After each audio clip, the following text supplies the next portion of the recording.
Boa noite, pessoal, tudo bom? Sejam bem-vindos à nossa segunda aula de Engenharia de Softwares, não é mesmo, Tereza? Isso, boa noite, Alex, boa noite, acadêmicos.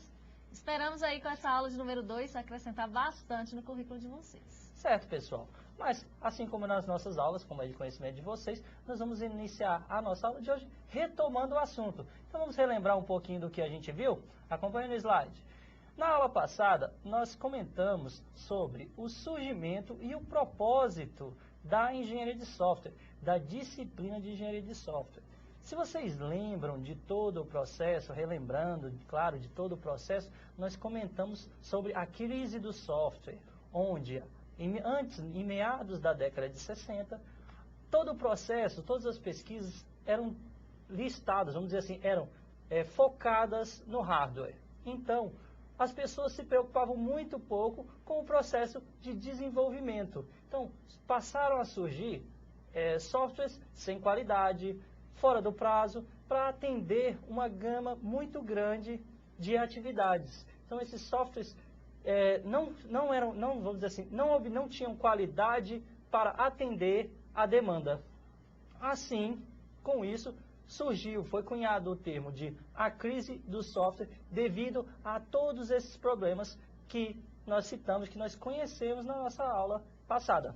Além disso, em 1968, no Congresso da OTAN, como a gente mencionou, foi cunhado o termo engenharia de software, onde especialistas se reuniram para debater sobre todo o processo de desenvolvimento de software, como buscar qualidade com tempo acessível, com o tempo previsto e custo dentro do orçamento. Então, em 1968 foi o pontapé inicial da engenharia de software. Porém, como a gente também mencionou na nossa aula, me desculpem, a engenharia de software ainda passa por diversas situações, vamos dizer assim, o software ainda passa por diversos problemas. A gente pode, vamos dizer assim, vincular isso a vamos dizer, uma imaturidade que ainda está associada à engenharia de software. Relembrando da analogia que a gente fez, a engenharia civil já tem mais de 3.000 anos, enquanto a engenharia de software tem apenas 40. Então, hoje, há um processo que a gente sabe na engenharia civil que uma parede vai estar reta. Já na engenharia de software, por o software não ser algo manufaturado, não há como a gente garantir isso, tá ok? Então, a engenharia de software, além de uma disciplina, reúne aspectos e técnicas que vão auxiliar no processo de um software, na busca de um software com mais qualidade, com tempo e custo dentro do programado, tá ok? Relembrando ainda o que a gente viu lá, acompanhei no slide aí, a gente mencionou as categorias de classificação de software, me desculpem, onde nós mencionamos dos softwares de sistema, dos softwares aplicativos, dos softwares embutidos, de inteligência artificial, entre outras. Existem outras classificações que, vamos dizer assim, os nossos softwares podem estar associados. Uma classificação, uma categorização desses softwares. E, além disso, nós também vimos todos os mitos que estão associados aos softwares. Além dos mitos que a gente viu, a questão de requisitos podem ser colocados a qualquer momento no nosso sistema. Isso a gente viu que é um mito, já que um requisito, quanto mais tarde for reconhecido, for levantado, vamos dizer assim, usando já os termos corretos, mais caro e mais demorado e mais problemas vai trazer para o nosso software. Existem diversos outros mitos que estão lá, a gente está na aula, está nos slides, à disposição de vocês lá no aula, tá ok? Então, vamos começar a nossa aula de hoje, Tereza? Vamos sim. Então, vamos começar com nossos objetivos da aula de hoje. Então, no próximo slide, nós temos aí como primeiro objetivo compreender o que é um processo de software e como segundo objetivo, diferenciar os modelos de processo de software. Bom, então, para atingir esse primeiro objetivo aí, vamos ver o que é um processo de software, por que ele é tão importante na engenharia de software. Nós precisamos ter aí um software com qualidade ao final de todo o processo. E para atingir o segundo objetivo, nós vamos verificar quais são esses modelos de processo de software. O que eles têm? Quais são eles? Quais são as vantagens? Quais são as desvantagens, dentre eles aí? Como é que a gente pode diferenciar um software do outro? Quando eu, por exemplo, posso preferir usar um modelo ao invés do outro. Então, para começar a nossa aula de hoje, vamos verificar o que é, então, um processo de software, Alex. Boa pergunta, Tereza. Desculpem. Boa pergunta, Tereza. O que... Vencer um processo de software. Então, vamos dar uma olhadinha no próximo slide que tem essa definição. Então, um processo de software é um arcabouço para as tarefas que são necessárias para construir softwares de alta qualidade. Então, a grande ideia do processo de software aí é justamente o quê? Verificar que caminhos, que passos eu preciso percorrer para, ao final, ter um produto com qualidade, um produto com maior possibilidade daquilo que o cliente queria, sem os erros e assim por diante, não é mesmo? É isso aí, Tereza. Pessoal, me desculpem aqui o contratempo, mas software, pessoal, é conhecimento. Se vocês lembram lá da aula do professor Cláudio, que ele mencionou que um software, que um computador é igual a um corpo humano, a gente pode mencionar que software é todo o conhecimento que esse corpo humano tem. Agora, nós precisamos de processos para abstrair, para trazer tudo isso para cá, pessoal. Tudo isso para entender, para uma pessoa que vai construir esse software, para que ele possa, de alguma maneira, fazer com que essa máquina, que no Cláudio, no caso, mencionou o corpo humano, no nosso caso lá, o computador, funcione. Então, abstrair esse conhecimento para criar esse software, então, nós precisamos de interação. Como é essa interação? O processo de comunicação entre um engenheiro de software, entre o gerente de projeto e o cliente, tá ok? Então, esse processo aí, esses processos, esses modelos que nós vamos conhecer nessa nossa aula de hoje, vão depender muito de uma palavra chamada comunicação, tá ok? Então, vamos prosseguir, pessoal. Aí. Tá.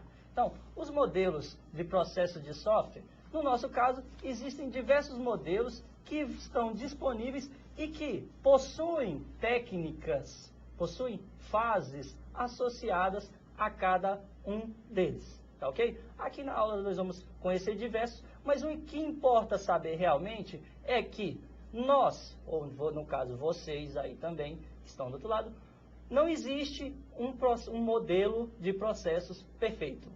Já é para começar a quebrar um paradigma. Não existe um modelo de processo perfeito.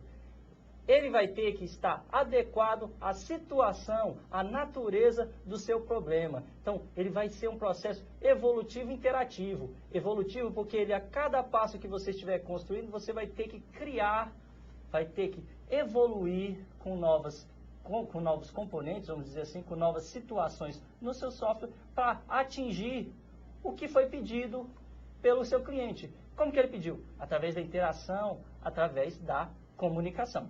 Tá ok? Então vamos continuar, pessoal. Certo, então, os modelos de processo de software, cada um deles, cada modelo, tenta organizar as atividades que levam à produção de um produto de software. Tá ok? Então, cada um desses modelos, a ideia por trás dos nossos modelos que vão ser conhecidos nessa aula é, de alguma maneira, fazer com que todo o processo de software esteja organizado de maneira que eu possa controlar. Lembra lá o que a gente mencionou? Custo, prazo, recursos, cuidando para que esses elementos, esses nossos recursos, não saiam do que foi previsto. Então, há todo um processo de modelagem metodológica, pessoal. Nós estamos falando de uma metodologia, modelos metodológicos de processos. Nós vamos criar uma estrutura para que todo o processo saia conforme o esperado. Mas para isso nós temos algumas atividades, não é mesmo, Tereza? Isso, temos algumas atividades que elas são comuns em vários modelos de processo de software. Então vamos ver aí quais são essas atividades no próximo slide. Então, nós temos aí essas atividades, a especificação do software. Bom, o que vem ser essa especificação do software? Nós vamos fazer aí uma análise de requisitos. Independentemente do modelo que nós vamos adotar para desenvolver o software, nós precisamos saber quais são as necessidades desse software, quais são as restrições. Nós precisamos delimitar bem o domínio que nós vamos atingir. Então, essas restrições, os requisitos que esse software vai ter, tanto sejam eles funcionais quanto não funcionais. Uma próxima tarefa também que vai estar inserida nesses modelos, em todos os modelos, é o projeto e implementação do software. Bom, o que vem ser isso? Vai ser o projeto propriamente dito, né? Um projeto da análise ou um projeto da implementação também. Bom, e a implementação propriamente dita? Então, ao final aí, como produto, nós também teremos um software desenvolvido. Uma outra tarefa importante é a questão da validação do software. Então, nós estamos falando de quê? De teste, né? Nós temos que chegar ao final no processo e ter um software com qualidade, sem erros, né? E um outro ponto importante é a evolução do software. Bom, o que nós estamos pensando aqui? Nós estamos assim no mundo que é altamente mutável. Várias funcionalidades estão sendo requeridas com o passar do tempo. Então, nós precisamos também apresentar um modelo e que esse modelo ele vai precisar evoluir com o passar do tempo, para ele atuar no mercado, né? Nós temos aí até o nosso AVA. Então, nós temos um modelo que foi utilizado e, com o passar do tempo, novas funcionalidades foram inseridas nele. Então, a ideia é de evolução. Então, todos esses modelos, alguma forma, vai ter uma forma de evolução. Tá? É importante ressaltar o que o professor Alex comentou. Não existe um processo de desenvolvimento ideal, que seja único e eu possa utilizar em todos os domínios, né? Nós temos vários processos, dentre eles, essas atividades que eu comentei são comuns e vão estar em cada um desses processos, de diferentes formas. Alguns vão dar uma ênfase maior nos requisitos, outros nem tanto, por exemplo. Tá? Bom, aí na sequência, pessoal, temos uma mensagem importante. Olha, mas atenção! Esses modelos de desenvolvimento não devem ser aplicados ao pé da letra, e sim adequados à realidade da organização. Bom, então nós sabemos que nós temos os modelos, né, até o professor Alex falou, olha, é metodológico, existe uma sequência de passos, de atividades a serem realizadas para se chegar ao produto final, que é o software. Bom, mas eles não devem ser seguidos ao pé da letra? Bom, existem os modelos, mas eu não posso seguir ao pé da letra. Por quê? Porque eu tenho que verificar a necessidade da minha organização. Que organização? Bom, vamos pensar na organização de desenvolvimento. Então, nós temos a nossa empresa, né, vamos supor aí, todo mundo uma empresa só, e nós temos que verificar. Que aspectos? Bom, será que eu posso utilizar um modelo em que possibilita várias equipes estarem desenvolvendo, estarem realizando alguma atividade? Primeiro momento. Até porque, se eu não tenho tanta gente assim, eu não consiga dividir essa equipe em vários grupos menores, eu não posso utilizar um tipo de processo, um tipo de modelo em que permita o desenvolvimento dessas atividades simultaneamente. É um grande aspecto. Uma outra situação é com relação à capacidade das pessoas. Será que as pessoas que vão desenvolver esse software, elas são inexperientes? Bom, se elas são inexperientes, se não têm esse contato, não utilizam, não desenvolvem esse software cotidianamente, então, será que eu posso utilizar o modelo de desenvolvimento, que ele é flexível? Ou é melhor, inicialmente, utilizar um processo de desenvolvimento em que eu tenha passos totalmente delimitados? Eu só vou passar para uma outra fase, por exemplo, após realizar os processos, as atividades da etapa anterior. Então, são várias situações em que a gente precisa observar para definir qual modelo de processo de software a ser adequado. Então, é importante, além deles existirem, da gente saber como é que eles funcionam, a gente precisa observar as necessidades da organização. Tá certo? Bom, para a gente fechar essa parte inicial da nossa aula, eu vou chamar agora um VT em que mostra a evolução de um processo de software, né? Então, vamos começar lá naquela parte de 1960, 1968, daquela crise do software, e tentar trazer para a nossa atualidade. O que nós temos aí? Então, vamos dar uma olhadinha no VT? Daqui a pouco a gente volta.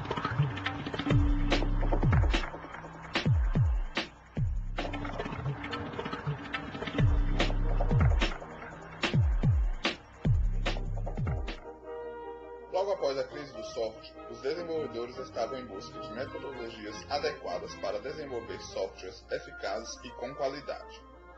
Diante disso, em 1968, diversos engenheiros propuseram modelos para o desenvolvimento de software, os quais continham um conjunto de atividades com uma delimitação exata. Ou seja, os modelos não eram flexíveis, já que os desenvolvedores tinham que seguir fielmente a função de cada atividade. Diversos modelos podem ser encontrados na literatura. Por exemplo, o modelo em cascata, o mais antigo, criado em 1970 por Royce. Neste modelo, os desenvolvedores seguem vários passos em uma ordem específica. O modelo em espiral foi proposto por Barry Boehm em 1988, como forma de integrar os diversos modelos existentes à época, eliminando os problemas e explorando os pontos positivos. Este modelo assume que o processo de desenvolvimento ocorre em ciclos, sendo que cada ciclo contém fases de avaliação e planejamento. Já no modelo iterativo e incremental, criado em resposta às fraquezas do modelo em cascata, o desenvolvimento é realizado por meio de incrementos e iterações sucessivas do âmbito do sistema. Além destes, tem-se também os métodos ágeis de desenvolvimento de software, que evoluíram em meados de 1990. Um exemplo deste método é a programação extrema, XP, que provê, por exemplo, feedback rápido, mudanças incrementais e alta qualidade de código.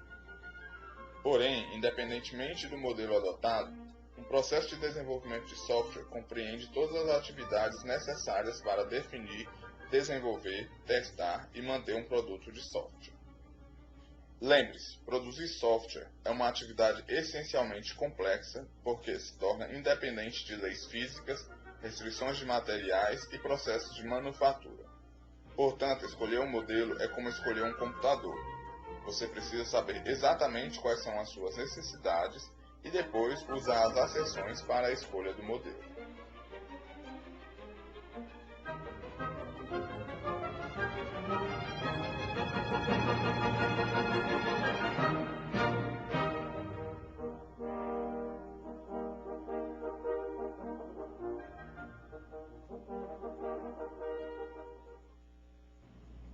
Certo, pessoal.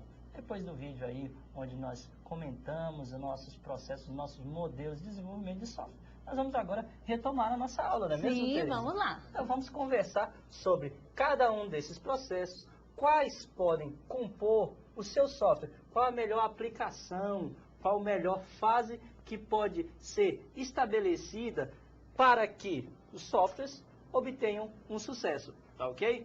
Então vamos prosseguir. Para tanto, nós temos três fases que vão aí, três modelos que podem nos auxiliar. Vamos acompanhar? Esses modelos, no caso aí, são categorias.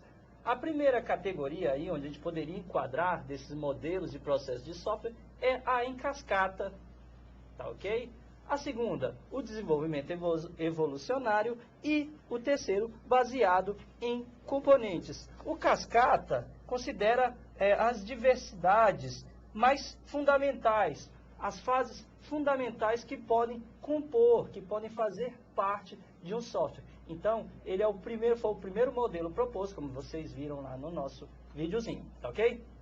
Retornando lá, vocês observam o desenvolvimento evolucionário. São modelos que, a cada interação, são acrescentados, evoluem com o decorrer do processo de interação entre o cliente e o desenvolvedor. O usuário que vai definir quais os papéis, quais os requisitos que vão estar presentes no nosso software. E por último, como nós mencionamos aí, o baseado em componentes, onde o processo de reutilização é algo muito pertinente, é algo intrínseco a esses modelos que fazem jus ao nome, no caso, baseado em componentes. Vamos prosseguir então, pessoal.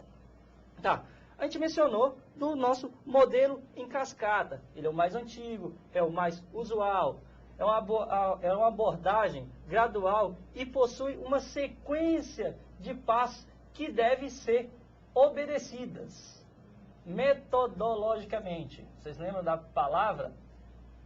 É estabelecido fases, e essas fases possuem aí técnicas, atividades que devem ser cumpridas. Voltando lá, cada fase possui documentos que devem ser aprovados, devem ser, obviamente, criados para então ser aprovados.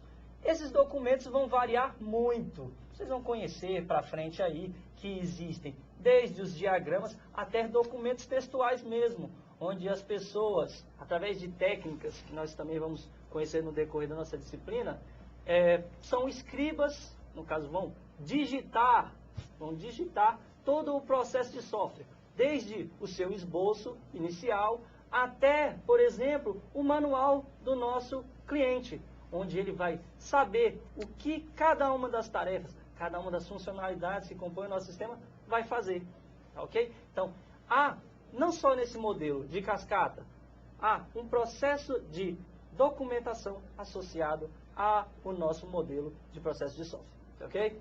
Prosseguindo então, pessoal, nós temos aí as fases que compõem o modelo em cascata.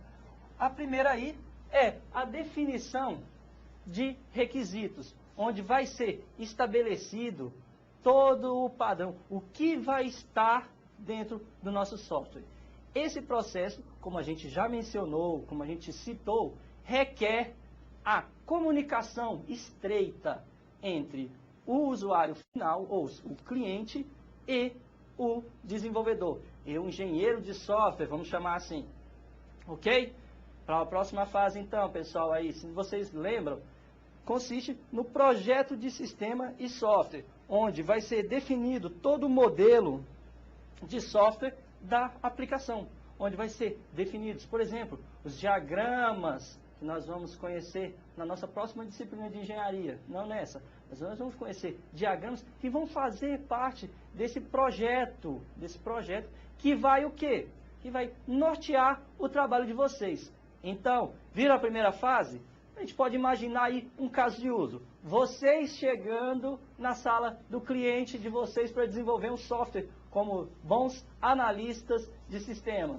Vocês vão chegar lá, vão se reunir com ele, abrir um processo de comunicação, no qual vocês vão perguntar as necessidades deles e vão anotar, obviamente. Então, no caso aí, redocumentar esse processo. A partir dessa documentação, vocês vão para a nossa segunda fase, que é o projeto, onde vocês vão, além de identificar lá os requisitos, vão passar isso para um papel, de alguma maneira. A forma mais normal é através lá da nossa diagramação UML, que vai ser um dos tópicos aqui, uma das matérias. Mas vamos prosseguir. Então, depois disso, do projeto realizado, nós temos a implementação e testes de unidade. Por que testes de unidade, pessoal? Porque a nossa implementação, geralmente, ela é feita por partes. Então, é realizado um teste somente dessas partes. Então, você tem partes que são criadas, que são desenvolvidas, já que, geralmente, uma equipe de software é composta por diversos desenvolvedores, cada um com uma sua tarefa. Então, cada um já tem um processo de teste para a sua própria unidade, para o seu pedacinho que criou. Após isso, então, nas nossas fases que a gente apresentou lá no slide, se vocês acompanharem aí, nós temos a integração e o teste de sistema inteiro. A integração do quê? Dessas pequenas partes que a gente havia mencionado. E após isso, aí sim, nós temos um teste que vai abranger todo o nosso sistema. Após isso, nós temos a operacionalização do sistema e, com isso, surge o processo de manutenção, que a gente havia mencionado lá na nossa primeira aula, que é que consiste na parte que mais demanda da equipe, que vai demanda de quê? De custo, de tempo, já que vai ser a fase onde, aqui no modelo em cascata, onde o cliente vai enxergar o software, vai testar o nosso software. Porém, esse modelo aí, ele tem um probleminha, que até a Tereza vai mencionar daqui a pouco, e eu já vou adiantar de antemão, que era que o cliente só conhecia o seu software lá no final, e isso tornava o processo todo muito complicado. Aí surgiu o modelo em cascata interativo, que se vocês acompanharem aí no slide, vai ser um feedback, pessoal. Notem que após a operação e manutenção, ou no caso, a disponibilização do software para o seu funcionamento, as fases começam a se comunicar. Por exemplo, eu sei que o processo de manutenção está envolvido com o meu projeto, então eu não retorno lá para a minha especificação como acontecia e eu não tinha como arrumar no modelo em cascata tradicional. Então o que foi feito? foi criado esse processo interativo entre as fases, um canal de comunicação com cada uma das fases do nosso modelo em cascata. Tá ok? Então, vamos prosseguir? Isso. Na sequência, Alex, nós temos os problemas. Você falou tanto do modelo cascata, mas agora eu vou identificar alguns problemas, viu? Bom, o primeiro deles é a dificuldade em acomodar mudanças depois que o processo inicia. Se a gente voltar lá no slide anterior, em que mostra esse modelo cascata, volta mais um slide. Então, nós temos aí a sequência de todas as fases desse modelo cascata, definição de requisitos, projeto de sistemas e assim por diante. O que é importante observar é que a entrada de uma fase posterior é justamente o quê? A saída da fase anterior. Então, por isso, essa dificuldade, né, em justamente acomodar mudanças depois que o processo é iniciado. Então, imagina que eu estou lá na parte de testes e teve um problema lá na parte de projeto, né? Então, é uma dificuldade. Por quê? Eu vou precisar fazer um retrabalho aí, nessas fases que estão intermediárias entre essas duas fases. Então, esse é um dos problemas ao utilizar o modelo cascata. Né? Então, como vocês até observaram no vídeo, esse foi o primeiro modelo, né, assim, realmente dizer, olha, é um modelo de processo de desenvolvimento de software. Então, ele é exatamente bem delimitado, uma sequência de passos, né, totalmente fixas. Então, eu só vou para uma próxima fase quando eu terminar a fase anterior. Tá? Vamos na sequência aí, mais um problema desse modelo cascata. Inflexível divisão de projeto em estágios distintos. Bom, se a gente relembrar lá da arquitetura desse modelo cascata, a gente viu que onde que ocorre a especificação de requisitos? Numa única fase, não é mesmo? A primeira fase daquele modelo cascata, então é lá. Ou seja, você não consegue fazer a obtenção dos requisitos do software separadamente. Né? Vou fazer, então, primeiramente uma parte e depois, no próximo mês, eu vou fazer mais outra análise de requisitos e assim por diante. Isso não ocorre com o modelo cascata. Eu, primeiramente, faço toda a análise de requisitos, pronto. Feito isso, então agora a gente vai prosseguir com o desenvolvimento do software. Então, nesse caso, não é possível, não existe essa possibilidade de você identificar alguns requisitos, implementar um pouco do software, testar e depois buscar novos requisitos caso haja. Tá? Isso não ocorre com o modelo cascata, é um dos problemas. Na sequência, temos mais alguns problemas, né, que é a dificuldade em responder a mudanças dos requisitos. Bom, aí vai até um pouquinho do que eu estava falando.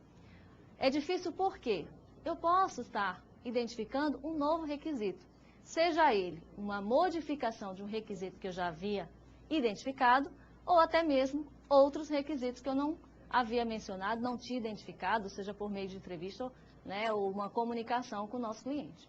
Então, nesse caso é difícil, né, essa identificação e essa incorporação, caso eu utilize esse modelo cascata. Por quê? Imagina, estou lá na parte da implementação, me disseram que agora tem um novo requisito.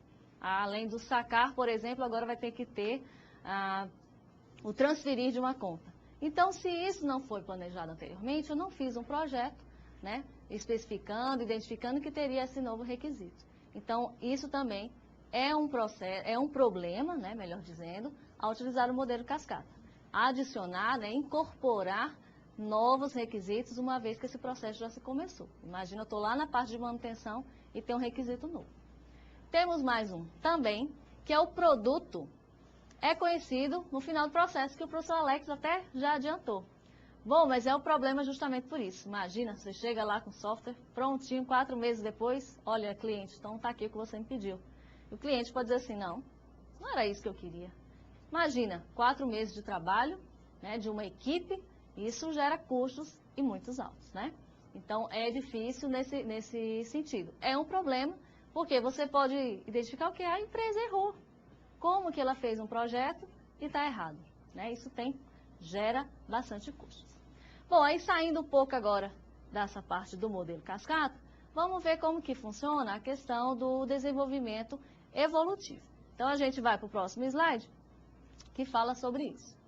Então, no desenvolvimento evolutivo, um sistema inicial é desenvolvido rapidamente, baseado em especificações abstratas.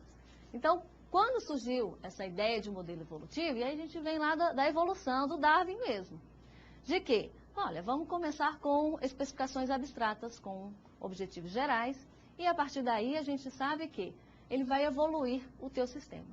Bom, mas vai evoluir como? Vamos ver na sequência aí no slide que tem. Então, nós temos que o software passa por constantes versões até chegar à sua versão final.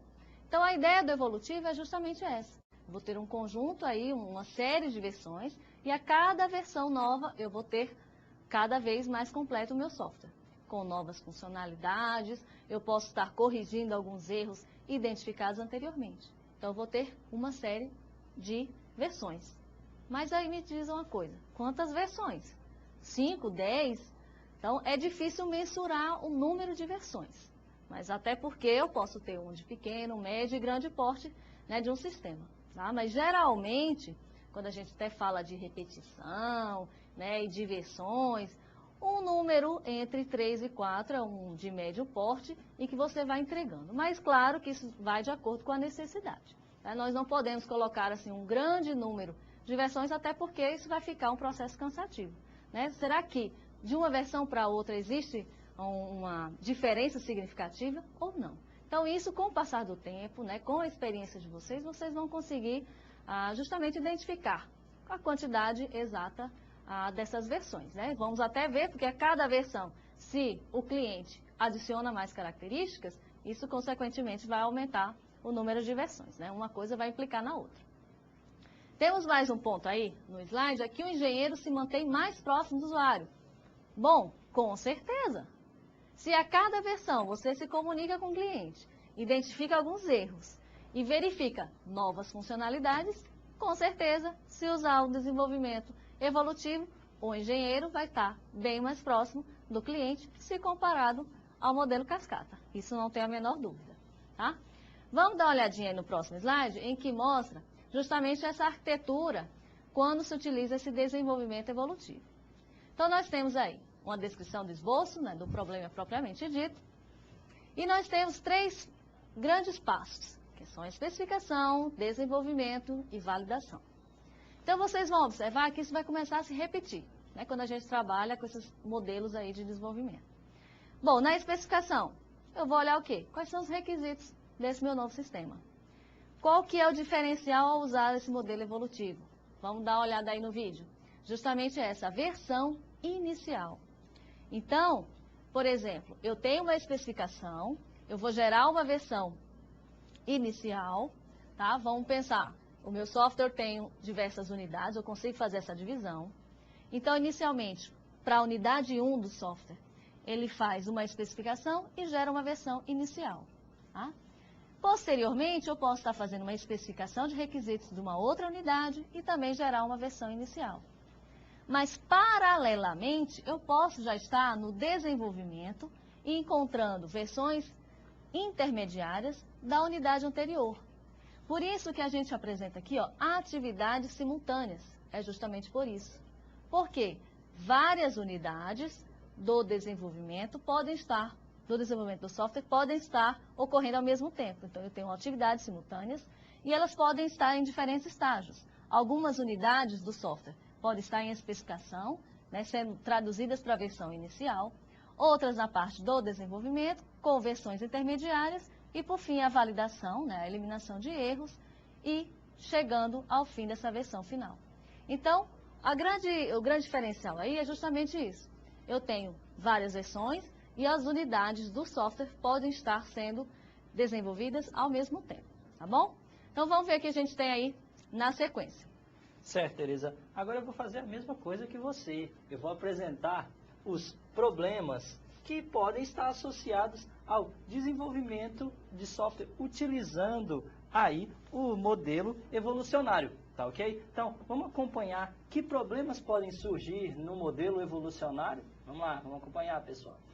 Então, um desses problemas é a falta de visibilidade do processo.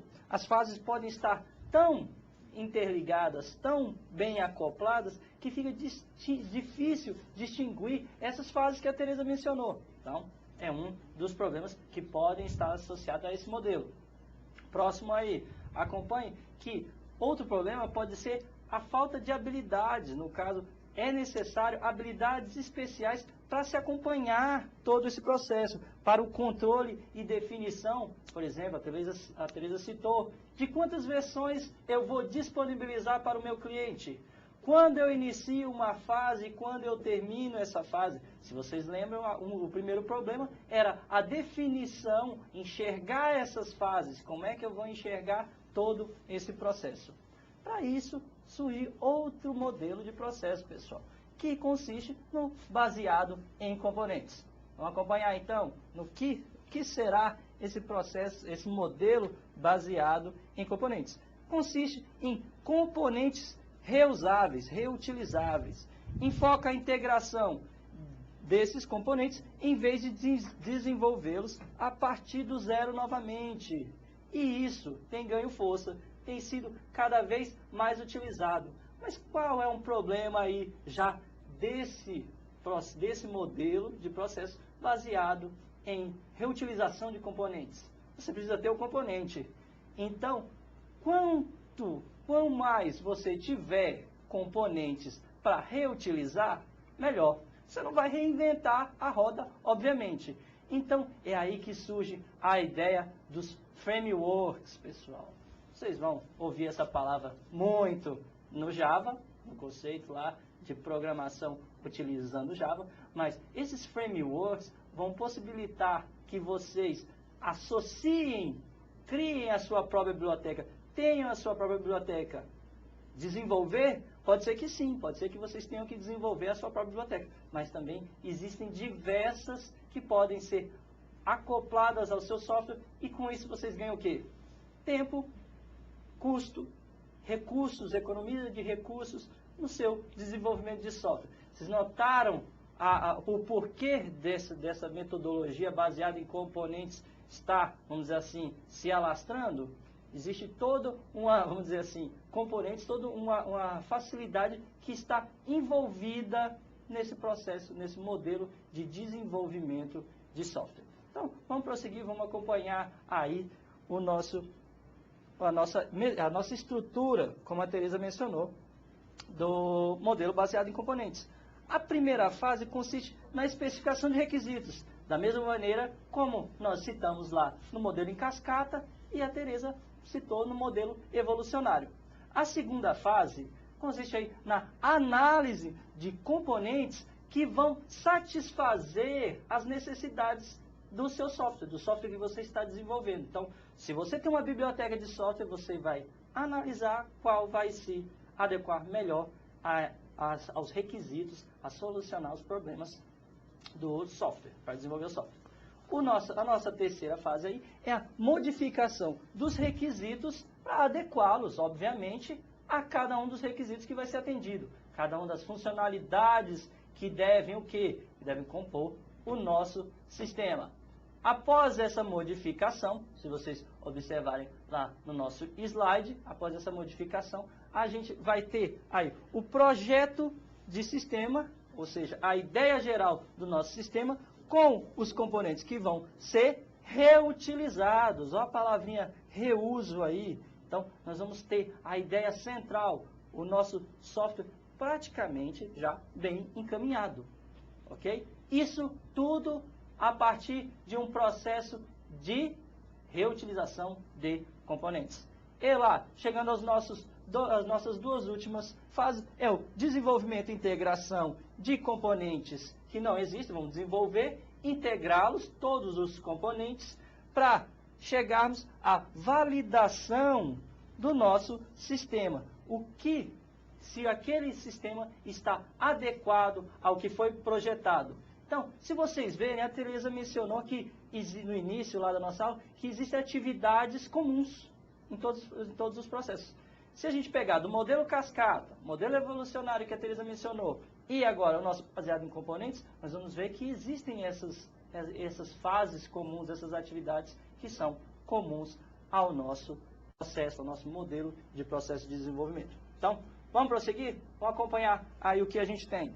Isso, na sequência, Alex, a gente vai reforçar os modelos evolucionários, né? Então, já falamos aí do cascata, falamos do baseado em componentes, então vamos reforçar agora quais são esses modelos evolucionários. Nós mostramos a estrutura do desenvolvimento evolucionário e agora quais são esses modelos? Esses modelos evolucionários, eles evoluem para continuar no mercado. Então, qual que é a grande ideia também? Eu tenho os nossos softwares, nós queremos que eles continuem aí no mercado, né? Então, o modelo evolucionário possibilita, visto que existe um conjunto de versões, de séries de interações, então eles possibilitam essa continuação aí no mercado, até mesmo no AVA que eu comentei no início da aula. Um segundo ponto importante é com relação, eles são iterativos, isso é palavra-chave. Bom, falou em modelos evolutivos, iteração, tem que estar muito claro para vocês. Iteração vem de quê? Repetição, vai repetir uma sequência, né? Uma série de vezes aí uma determinada tarefa, ou várias tarefas. Então, iteração, palavra-chave. Evolução, ele vai vir com iteração e incremental. Por que incremental? A cada nova versão, novas funcionalidades poderão ser incorporadas. Palavra-chave quando se falar em modelos evolutivos, tá? Temos um outro tópico aí no slide, é que evita um comprometimento prematuro com uma especificação de software. Bom, é aquela ideia dos objetivos gerais, da especificação abstrata. Por quê? Porque como eu sei que ele é um modelo evolutivo, eu sei que vão ter outras versões e eu vou ter a oportunidade de verificar se houve um erro na identificação de requisitos ou até mesmo, olha, eu preciso incorporar esse novo requisito aí nesse software que eu pretendo desenvolver. Bom, então quando a gente fala de modelos evolutivos, nós vamos trabalhar agora com duas vertentes, tá? A prototipagem e o espiral. São dois modelos, né, evolutivos. O que é que tem eles? Quais são as características, vantagens e desvantagens? E é isso que a gente tem na sequência, não é isso?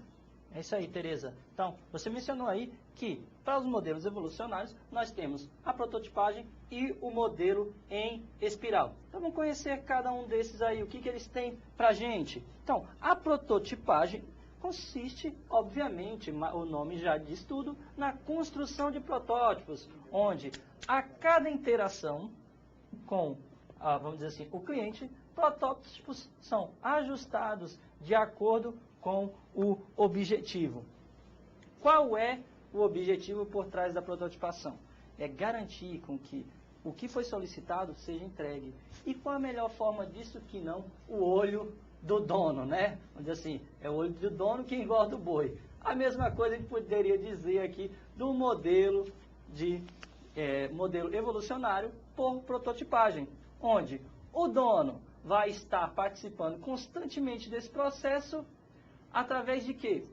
Vai ser construída um protótipo, vai ser construído um protótipo, onde ele vai opinar se aquele protótipo está adequado ou não às funcionalidades exigidas por ele para se chegar aonde?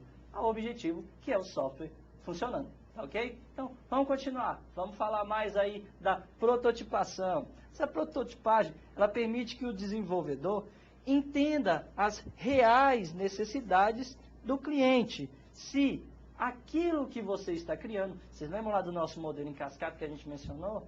Onde o cliente só conhece o seu software ao final, a Teresa falou 4 meses. Vocês já imaginaram o prejuízo de 4 meses de desenvolvimento e chegar ao final e aquilo não está respondendo ao que foi solicitado? A prototipagem surgiu com esse intuito, de que a cada nova atividade, a cada novo processo, fase, um protótipo seja entregado, entregado ao cliente, e aí é analisado, validado, e então é desenvolvido. Vamos dizer assim, vamos completar esse protótipo para que ele se torne o quê? Uma versão utilizável para o cliente. Com isso, você ganha em segurança nos seus requisitos, que seus requisitos estão sendo atendidos, ganha na velocidade do desenvolvimento, o cliente não vai ficar estressado porque só vai ver o software dele daqui a 4 meses. Com 1 mês, vamos dizer, 3 semanas, dependendo do tamanho do software, obviamente, mas vamos pensar, com 2, 3 semanas, você pode estar entregando para ele uma parte do software no qual ele validou e no qual ele pode já começar a trabalhar. Para onde eu vou utilizar a prototipagem, Alex? Onde é que eu vou ver a utilidade disso? Vai ser as partes mais difíceis de serem identificadas, onde os requisitos são mais complexos. Aí, com isso, eu vou estar garantindo que essa complexidade seja reduzida àquilo que o cliente mencionou. Vamos continuar, então, pessoal? Isso. Na sequência, tem justamente essa estrutura do modelo de prototipagem. Então, pessoal, olha, primeira fase aí, comunicação. Vou comunicar aí com o cliente, vou verificar quais são os requisitos, identificar a viabilidade do software. Primeiro ponto, comunicação. Segunda fase, plano rápido. Bom, que vem ser isso? Plano rápido, eu vou verificar quais são esses requisitos e mostrar aí para o nosso cliente. Tá? Muito cuidado quando a gente fala assim, plano rápido. Bom, eu preciso identificar, apresentar todo esse projeto para o meu cliente para verificar se realmente isso vai para frente ou não. Vou desenvolver esse software. Tá? Muito cuidado, porque para quem são os inexperientes, né, naquela pressa toda, pode terminar faltando alguma análise. Então, para quem já estiver na área, com muita experiência, tudo bem. Mas tem que ter muito cuidado ao utilizar essa metodologia para aqueles que estão começando. Tá? Modelagem, projeto rápido. Então, aí vão entrar os diagramas, até o Alex comentou. Que diagramas? De caso de uso, por exemplo. Esses diagramas vocês vão ver lá na outra disciplina de engenharia. Tá? Na sequência, construção do protótipo. Vamos verificar aí, como é que a gente vai construir essas telas? Como? Bom, aí tem duas formas. Eu já vi, por exemplo, empresas, até mesmo lá no PowerPoint, identificar as telas. Mais ou menos o quê? Dizendo, informando onde é que vão ficar as informações para o usuário final. É uma possibilidade. Outra possibilidade é usar a linguagem de programação e criar as suas telas. É uma outra forma também. Na sequência, eu tenho a entrega e feedback. Eu vou lá para o meu cliente verificar, olha, é isso mesmo que você está querendo, quer como resultado final. Então, observem que é um ciclo, a prototipagem. Então, isso vai continuar, né? Eu tenho novas versões. Observem que é um modelo evolutivo, eu tenho novas versões, até chegar à minha implantação. Ou seja, olha, chegou na sua versão final e é assim eu vou entregar para o usuário, tá bom? Então, é um processo iterativo. Na sequência, temos mais um slide, né? Em que fala justamente dos problemas desse modelo de prototipagem. O primeiro deles, que é desenvolvedor, frequentemente faz uma implementação comprometida com o objetivo de produzir rapidamente um protótipo. Então, naquela correria, você faz o quê? Você faz um protótipo, não se preocupa tanto com confiabilidade, né, com segurança, você pode estar utilizando até um código lá que não seja da melhor forma possível, né? Então, eu vou colocar um código e deixo lá. Eu não me preocupo tanto com a lógica, né? Qual que é um grande problema? Depois você pode pegar esse protótipo, por exemplo, e reutilizar para versões finais. Isso tem que ficar atento. O protótipo não é a versão final. É só para você fazer uma avaliação depois, né? Temos mais problemas ao utilizar esse modelo, não é mesmo, Alex? É isso aí, Tereza. Então, nós temos mais dois problemas. O primeiro aí é que o cliente e desenvolvedor precisam concordar com esse protótipo para continuar com a execução do modelo. E, além disso, a Tereza já citou que o cliente nem sempre entende que o protótipo não é o produto final. É difícil você passar para ele enxergar que aquilo dali não é o produto que ele estava querendo e que ele tem a necessidade e que ele está despendendo de recursos. Claro que ele vai te pressionar para que aquilo seja implantado. Então, exige aí do engenheiro de software, do gerente de projeto, uma maturidade muito grande na prototipagem. Vamos continuar então, pessoal. Bom, então agora, Alex, a gente vai ver modelo espiral, que ele combina a natureza iterativa da prototipagem com os aspectos controlados sistemáticos do modelo em cascata. Então, espiral, vamos combinar aí o que é o iterativo e o metodológico lá do cascata. Vamos pegar essas duas coisas e vamos resultar num modelo espiral. Então, temos mais um slide sobre o modelo espiral, que diz que o software é desenvolvido numa série de versões evolucionárias. Então, reforça, mais uma vez, que esse modelo ele pertence lá ao evolucionário, devido a ter um conjunto, uma série de versões. Tá? Na sequência, pessoal, temos mais um slide em que mostra justamente a estrutura desse modelo espiral. É isso aí, Tereza. Então, a ideia do modelo espiral é que, inicialmente, lembrando das nossas atividades comuns, nós realizemos determinar quais são os objetivos. Nós temos que determinar qual é o objetivo do software, quais as alternativas e restrições que vão estar associadas. Para isso, nós começamos do ponto zero. Notem, então é dividido em 4 quadrantes que a cada iteração vão estar se completando. Reparem, depois de determinar os objetivos, alternativas e restrições que o software deve ter, nós vamos avaliar que alternativas vão ser utilizadas e identificar, resolver os riscos que podem surgir. Repararam? Após isso, é desenvolvido uma versão, verifica-se se o produto, verificar o produto de próximo nível, no caso nós vamos identificar o próximo nível, se ele está sendo atendido, e depois disso nós vamos planejar, nós vamos comunicar aqui, verificar se esse nosso produto desenvolvido nesta fase vai satisfazer as necessidades para que nós possamos passar, planejar a nossa próxima fase, onde nós vamos ter aqui um novo ciclo, onde vão ser, de novo, estabelecidos os objetivos, através do processo de comunicação, avaliados os riscos, desenvolvida uma nova versão e planejada uma nova fase que vai ser estabelecida. Pessoal, o que a gente pode dizer é que esse modelo espiral, no caso, ele também tem problemas, assim como os demais. Então, vamos acompanhar quais os problemas que podem estar associados a eles.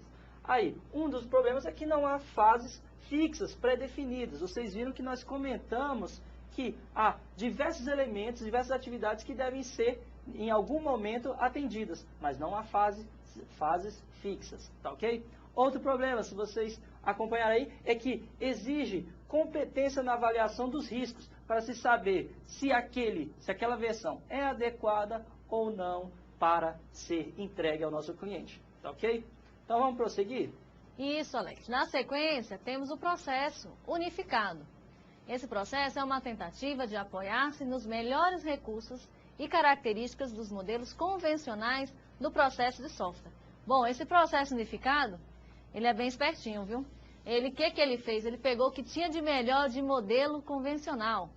A questão da sequência e também da interação e do incremental, tá? Vamos aí no próximo slide, em que nós temos a estrutura desse processo unificado. Então, nós observamos que nesse processo unificado, ele é composto por 5 fases, que são a concepção, a elaboração, construção, transição e produção. Observem também a questão da iteração. Então, existe toda repetição até se chegar ao incremento de software. Tá? Para cada uma dessas fases, eu posso ter uma ou mais atividades. Então, por exemplo, a concepção, ela vai ser composta pela comunicação e planejamento. A comunicação é aquela de comunicação com o cliente, a identificação de requisitos. No planejamento, eu vou fazer o meu plano de trabalho, vou fazer os meus riscos. Na modelagem, olha lá, olha os diagramas onde é que estão nesse processo unificado. Vão estar aqui na fase de modelagem, a construção propriamente dita, do desenvolvimento do software e a implantação. Então, observem que, ao implantar, eu vou ter um incremento de software posteriormente. Então, ele é um processo em que vai estar o incremental, né, o iterativo e também tem essas fases pré-determinadas, tá bom? Então, na sequência, nós temos algumas conclusões, né, a partir desses modelos de processo de software que nós identificamos. Então, vamos a eles. É isso aí. Portanto, pessoal, o que nós podemos concluir quanto aos nossos modelos de software que a gente mencionou aqui? Nós mencionamos vários, nós mencionamos lá as categorias no início, lá, que são evolucionária, baseada em componentes, as que, vamos dizer assim, herdam do modelo em cascata, no qual a escolha vai depender de um único fator, me desculpem, que é a necessidade do cliente. O software que vai ser criado, quais as fases vão se adaptar melhor para atender aquelas necessidades. Se vocês acompanharem aí na tela, nós, portanto, podemos concluir que para a escolha de um modelo de processo de software, nós temos de analisar a natureza do projeto e da aplicação que essa ferramenta, que esse software vai ter. Então, analisando todo o processo para a gente obter, tá ok? Vamos prosseguir aí então. Isso, Alex, é importante, principalmente se você está com domínio, que existe uma grande quantidade de requisitos, eles são mutáveis. E aí fica fácil até mesmo de você decidir qual dos modelos utilizar, né? É isso mesmo. Então, vamos acompanhar no slide mais um dos motivos aí, o que nós podemos concluir quanto ao processo de escolha do melhor modelo. O segundo aí, vamos dizer assim, a segunda conclusão que nós podemos chegar é que métodos e ferramentas a serem utilizadas também vão estar associados a todo o processo de software e de criação do software. E um terceiro ponto aí, a terceira conclusão, é que controles e produtos que precisam ser entregues. Então, nós devemos levar em consideração esses aspectos para, então, adotar o melhor modelo que se adequa à necessidade tanto do cliente quanto do desenvolvedor, para que, vamos dizer assim, essa parceria seja pacífica e que o software chegue ao final com, no caso lá, as nossas características, nossos atributos de um projeto sob controle, tá ok? Então, finalizando a síntese da nossa aula aí rapidamente. Nós vimos os inúmeros modelos de desenvolvimento de software, vimos vantagens e desvantagens, né, apresentando os problemas e também a importância de adequá-los às necessidades da organização. É isso aí, pessoal. Então, assim nós chegamos à nossa segunda aula. Participem do AVA, lá nós disponibilizamos para vocês diversos materiais, atividades, e nós estamos aguardando vocês lá, tá ok? Isso, aguardamos vocês no AVA, tá bom? Boa noite, até a próxima aula. Até mais.